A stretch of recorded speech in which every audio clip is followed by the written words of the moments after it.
నమస్తే అండి.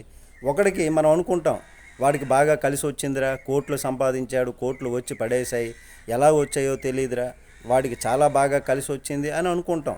అలా వాడికి కలిసి వచ్చిందంటే అది వాడి గొప్పతనం కాదు, ఇది యథార్థం.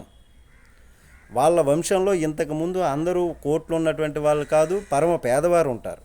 కానీ గతంలో ఎప్పుడో ఒకప్పుడు వాళ్ళ వంశంలోని తాతో తండ్రో ఎవరో ఒళ్ళంతా చెమటలు పట్టేటంతలాగా కష్టపడి పనిచేసి సంపాదించుకున్నటువంటి నాలుగు నూకలలో పరమ ప్రేమతో విశాల హృదయంతో ఎక్కడో అతిథిగో లేదా భగవంతునికో లేక భగవద్భక్తుడికో భగవానుని నమ్ముకున్నటువంటి భక్తుడికో తెలుసో తెలియకో ఆకలి తీర్చాడనుకోండి, ధర్మం చేశాడనుకోండి, అది ఇప్పుడు మీకు కోట్లు తెచ్చిపెడుతుంది. ఇది యథార్థం. ఈ యథార్థాన్ని ప్రతి ఒక్కరూ కూడా గుర్తుపెట్టుకోవాలి.